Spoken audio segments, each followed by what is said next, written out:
Fitnessmania, saya Joe Pamfu, biasa dipanggil nama JP, Joe atau JP. Kali ini kita akan membahas konten yang saya posting berjudul testosteron. Penyebab otot Anda sulit naik meski Anda sudah lakukan latihan beban yang rutin. Apa sih penyebabnya? Kita lihat. Ini mungkin alasannya banyak pefitness, banyak orang ototnya tidak naik-naik meskipun sudah lakukan latihan beban. Apakah proteinnya kurang? Penasaran nggak juga? Penasaran nggak seperti saya? Kita lihat yuk. Sudah melakukan latihan beban berminggu-minggu tetapi tidak ada hasil. Kok tidak ada hasil? Bukannya latihan beban sebenarnya bisa menaikkan massa otot kita? Kan ada studinya. Ya, kita lihat bahwa salah satu studi yang dilakukan tahun 2006. Ya, next. Salah satu studi yang dilakukan tahun 2006 ini menyimpulkan bahwa ini disebabkan karena kondisi testosteron rendah. Ya, studi tahun 2006 ini dilakukan pada 26 relawan pria yang non-fitness. Ya, kondisi tubuhnya ya belum pernah melakukan fitness atau minimal hanya bisa melakukan fitness aktivitas sebulan sekali atau sesekali, berusia 20-30 tahun. Data peserta adalah tinggi badan 174-190 cm dengan berat badan 70-95 kg dan BMI 21-28. Ternyata ada 4 orang yang gagal menyelesaikan tes, jadi tersisa 22 orang. Ini ada linknya, link jurnal studinya, bisa Anda kunjungin. Oke. Studi ini menggunakan obat untuk menekan testosteron selama studi berlangsung. Jadi salah satu grup ini disuntik dengan goserelin. Goserelin ini adalah obat untuk menekan testosteron untuk menciptakan kondisi tubuh dalam testosteron yang sangat rendah. Ya, di sini dengan menciptakan hal tersebut kita lihat pengaruhnya apa terhadap otot kita dan latihan kita. Dan grup yang kedua disuntik placebo. Placebo ini adalah cairan biasa, cairan tanpa nutrisi apapun. Ini sebagai kontrol grup membandingkan dengan orang yang tidak mengalami perubahan apapun atau testosteronnya normal. Ya, testosteron disuntik goserelin setelah disuntik 4 minggu sekali, setiap 4 minggu sekali. Ini diciptakan testosteron yang rendah di antara 30-100 ng nanogram per desiliter dan testosteron bebasnya cuma 1-2 nanogram per desiliter. Sedangkan di grup 2 disuntik placebo 4 minggu setiap kali perkalinya dengan testosteron normalnya di 630-700 nanogram per desiliter dan testosteron bebasnya di 16-20 nanogram per desiliter. Oke. Nah, studi berlangsung selama 12 minggu dan hanya 8 minggu terakhir yang melakukan latihan beban.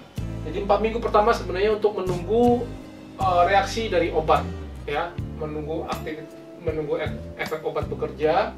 Dan baru 8 minggu selanjutnya melakukan latihan beban otot besar yang yaitu full body workout 3 kali seminggu dengan periodisasi berat beban yang berbeda. Peserta melakukan latihan beban semua otot besar yaitu full body workout ya 3 kali seminggu. Nah, ini setiap sesi dia dilakukan beban latihan variasi latihannya leg press, knee extension, leg curl, bench press, lat pull down, bicep curl dan elbow extension. Ini sesi pertamanya 4 kali 10 repetisi, 4 set. Ini set kali repetisinya. Kemudian jeda rehatnya 2 menit per set. Ini sesi keduanya sesi pertama dan ketiga menggunakan 10 RM, yaitu mendekati failure di mana bebannya disesuaikan. Apabila dia 10 repetisi dan sudah tidak kuat lagi, maka menggunakan beban yang berat. Kemudian di sesi kedua menggunakan beban yang sangat berat dengan 6 repetisi RM atau reps max-nya di angka 6. Jadi ini 1 minggunya 3 kali, 3 sesi ya. Dan ini dilakukan selama 8 minggu. Oke. Pengukuran hasil tes diambil setiap 4 minggu sekali.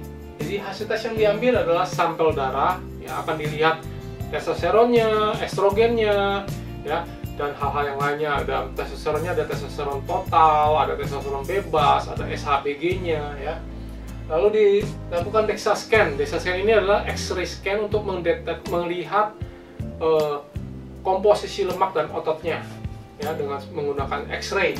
Kemudian tes kekuatan isometrik, ya, ini tes kekuatan isometrik, jadi menggunakan tes, dilakukan tes, dan hasilnya adalah di grup yang ditekankan testosteron bebas, testosteronnya dengan menggunakan obat goserelinnya itu kekuatannya tidak bertambah, ya, hampir sama, atau hanya bertambah sedikit pada grup 1 ini. Sedangkan pada grup 2 yang kontrol grup yang sama sekali tidak ada perubahan pada testosteron dan tetap sama tinggi, ini malah naik signifikan, ya. Oke, kita lihat hasil kesimpulan studi dari tes dan pengukurannya. Kekuatannya di grup 1 sudah sama, tetapi di grup 2 tuh tadi disebutkan naik secara signifikan. Bobot murni, ini lean body mass atau fat free mass-nya, jadi ototnya naik 1,3 kilo, sedangkan di grup 1 ini 1,3 kilo, dan di grup placebo di grup 2 itu naik 2,3 kilo, ya, hampir 2 kali lipat malah. Lemak di grup 1 malah bertambah 1,1 kilo naik, dan di grup 2 itu malah turun 1,2 kilo. Jadi kesimpulan studi hanya menurunkan 10% testosteron, ini malah menghambat penambahan otot, menghambat penambahan massa otot. Bukan berarti tidak bertambah sama sekali, tetapi menghambat dan menambah, sekaligus menambah berat lemak selama latihan beban berlangsung, ya. Kita lihat apa sih aktivitas atau makanan yang bisa menurunkan testosteron sampai 10% atau lebih. Ya, silakan monggo diberikan komentar di bawah, ya. Semoga ini bermanfaat. Saya Joe Puangfu. Setujukah Anda bahwa investasi yang terbaik adalah investasi terhadap tubuh kita sendiri? Ini bisa karena kita yang menikmatinya, bukan orang lain. Dan ini semua bisa dimulai dari kesehatan tubuh. Memang kesehatan bukanlah segala-galanya, tetapi tanpa kesehatan segala-galanya tidak berarti.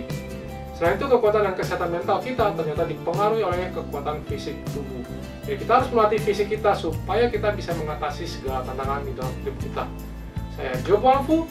Bersama Binara Genet, kami mengajak Anda membangun generasi baru yang lebih cerdas, fit, dan tangguh. Di Binara Genet, kami selalu percaya bahwa setiap orang pasti bisa memiliki tubuh yang ideal dan sehat. Dengan subscribe, like, dan share video ini, Anda turut membantu membangun Indonesia sehat dan kuat. Salam Jelas Fitness, saya JP.